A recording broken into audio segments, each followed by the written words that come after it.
Hello students, पिछले video में हम अडेप्टेशन पढ़ रहे थे जिसमें मैंने आप लोगों को स्ट्रक्चरल अडेप्टेशन पढ़ा रही हूँ। स्ट्रक्चरल अडेप्टेशन में मैंने आप लोगों को कर्सोरियल अडेप्टेशन पढ़ाया, फोसोरियल अडेप्टेशन पढ़ाया, स्केंसोरियल अडेप्टेशन मैंने आप लोगों को पढ़ाया। ठीक है, आज मैं आप लोगों को उसके आगे एरियल एंड वॉलेंट अडेप्टेशन के बारे में बताऊंगी। ऐसे जंतु जिनमें उड़ने की क्षमता पाई जाती है उन्हें हम वायवीय जंतु कहते हैं। तो जो उड़ने वाले जंतु हैं या वायवीय जंतु हैं उनको हमने दो भागों में बांटा है, दो भागों में वर्गीकृत किया है। कौन कौन से? एक तो ग्लाइडिंग एनिमल्स और दूसरा है true flight animals. Gliding animals कुछ ऐसे जंतु जो पूरी तरह से उड़ते नहीं हैं लेकिन कुछ ही उड़ते हैं, उनको हम ग्लाइडिंग एनिमल्स कहते हैं। जैसे कि आप लोगों ने देखा होगा, डॉल्फिन आप लोगों ने देखी होगी। एक्सोसीटस है, एक्सोसीटस में जो पेक्टोरल फिन्स जो है वो बड़े आकार के होते हैं।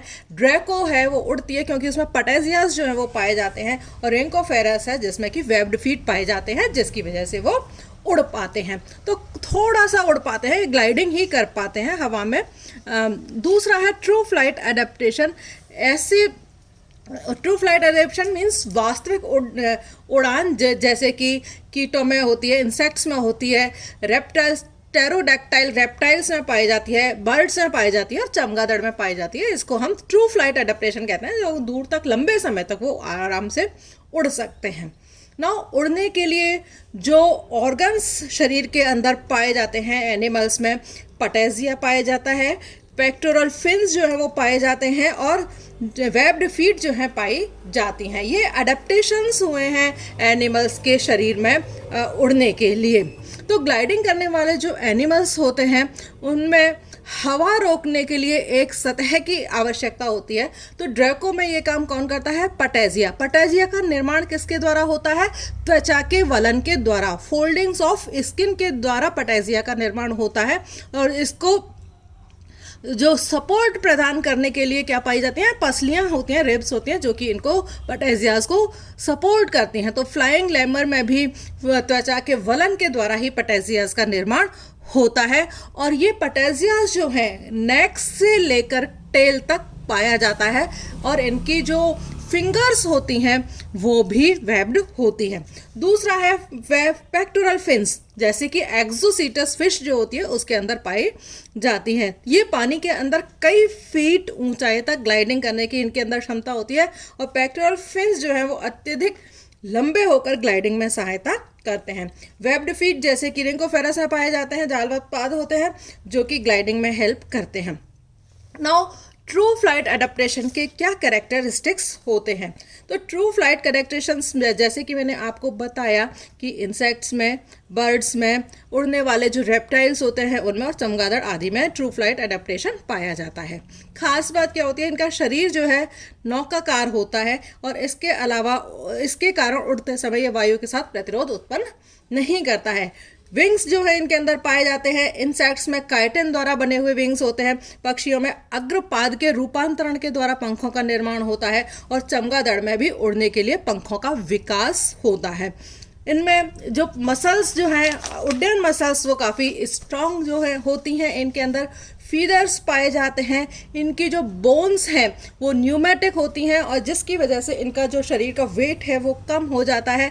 एंड बोन्स जो है उनकी आपस में फ्यूज्ड हो जाती हैं। स्टर्नम जो है इनके अंदर काफ़ी विकसित होता है। पक्षियों के अंदर दांतों का अभाव होता है और ये केवल भार करने की वजह से ही होता होगा शायद। पक्षियों में पर्चिंग क्षमता पाई जाती है, पूंछ पाई जाती है जो कि रडार की तरह से काम करती है।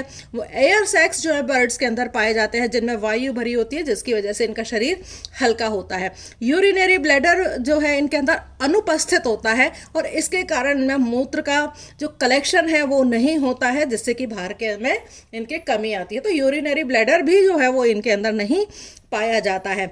जो फीमेल फिशेस होती हैं उनमें केवल लेफ्ट ओवरी पाई जाती है और लेफ्ट ट्यूब ही पाई जाती है, जो कि भार कम करने के हिसाब से ही होती है। तो पक्षियों का जो ब्रेन है वो काफ़ी ज़्यादा वेल डेवलप्ड होता है, और ख़ास तौर से जो सेरिबेलम है वो काफ़ी स्ट्रॉन्ग होता है, डेवलप्ड होता है, जो कि बैलेंस बनाने का काम करता है। एंड सेंसरी ऑर्गन्स जो है पाए जाते हैं इसके अंदर, इनमें से जो नेत्र हैं, आईज जो हैं, वो काफ़ी अधिक विकसित होती हैं। तो ये मैंने अभी आपको वायवीय एडेप्टेशंस के बारे में बताया। अब मैं आप लोगों को बता रही हूँ एक्वेटिक एडेप्टेशंस के बारे में। एक्वेटिक एडेप्टेशन मीन्स ऐसे जंतु जो कि जल में निवास करते हैं, उन्हें हम जलीय जंतु कहते हैं। तैरने में सहायता करने अथवा जल में निवास करने में तैरने में सहायता करने अथवा जल में निवास करने में सहायता करने वाले अनुकूलनों को जलीय अनुकूलन कहते हैं। तो जलीय अनुकूलन दो तरह के होते हैं, एक तो प्राइमरी एक्वेटिक एडेप्टेशंस और दूसरा है secondary aquatic adaptations.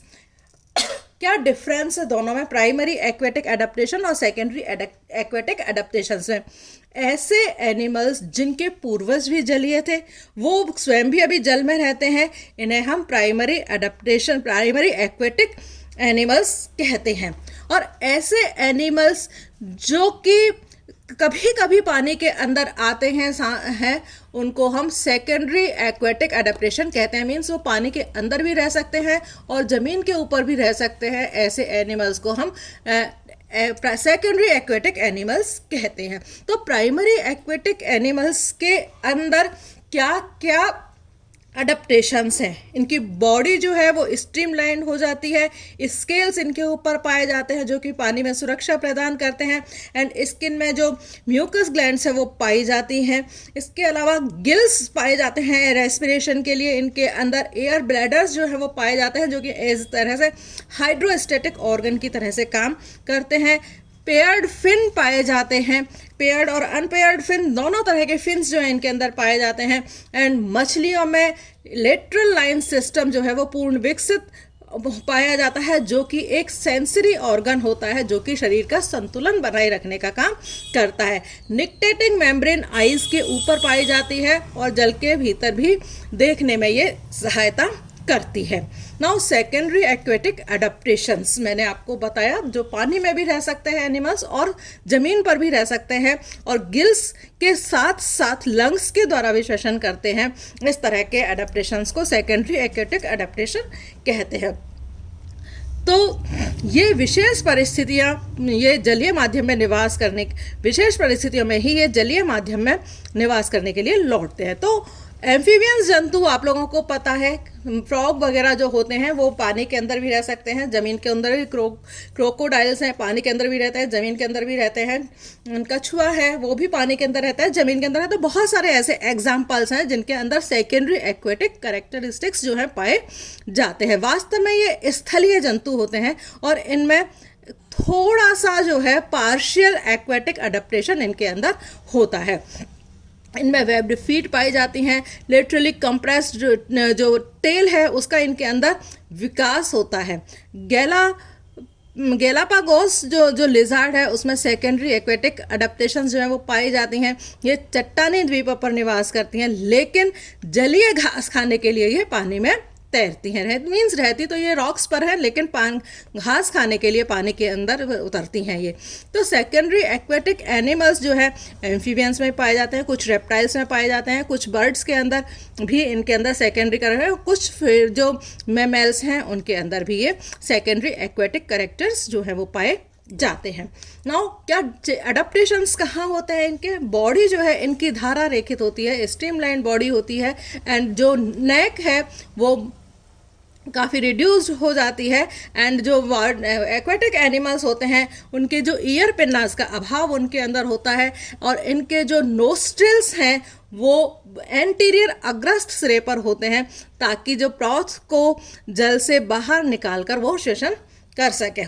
Locomotory organs जो हैं विशेष रूप से अनुकूलित इनके अंदर पाए जाते हैं, ऐसे होते हैं जो कि तैरने में भी इनकी सहायता करते हैं। तो एम्फीबियंस के अंदर वेब्ड फीट जो होते हैं फीमेल्स के अंदर, और व्हेल्स और डॉल्फिन्स में जो है पेडल्स पाए जाते हैं और जो कछुओं में भी अग्र और पश्चपाद पेडल्स के समान हो जाते हैं।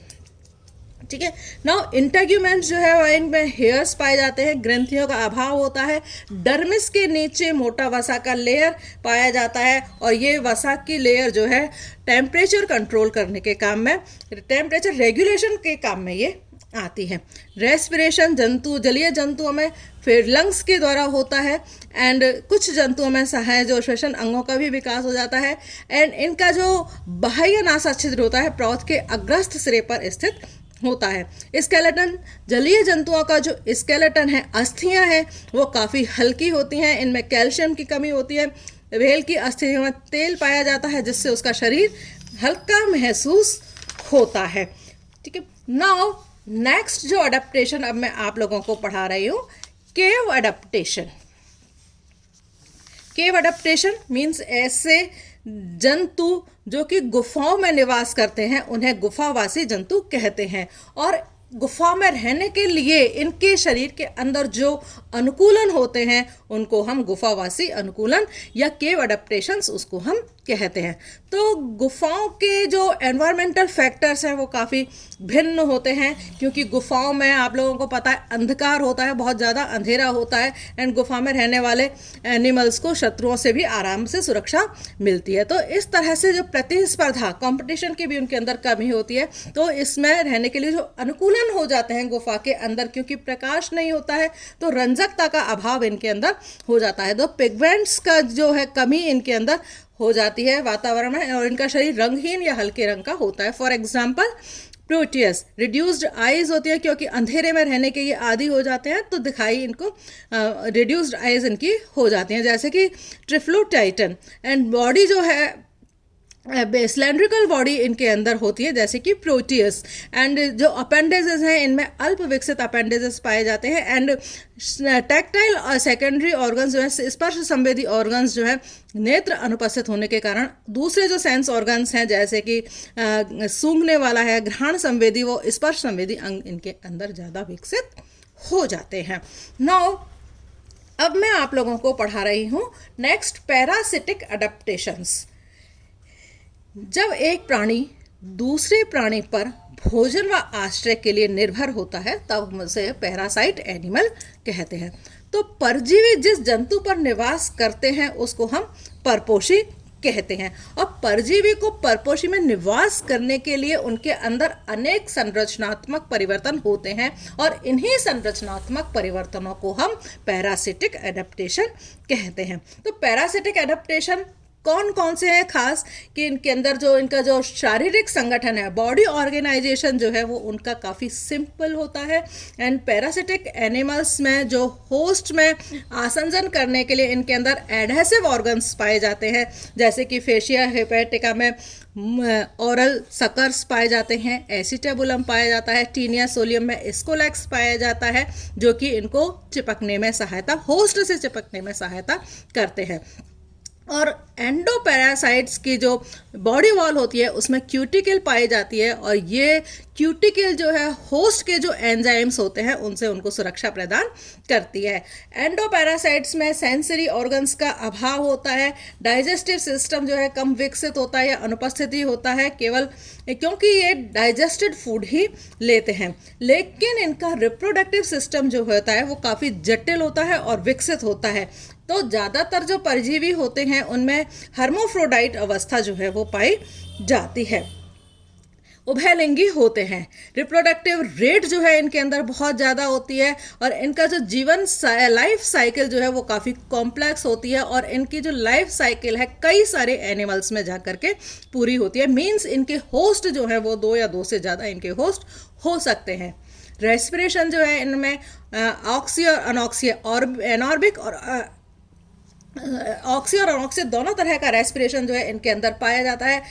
अनॉक्सीय रेस्पिरेशन पाया जाना पैरासिटिक एडेप्टेशन का एक मेन एग्जाम्पल है।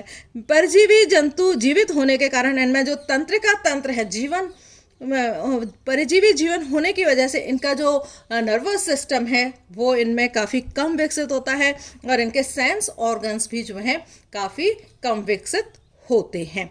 आज इतना ही, थैंक यू।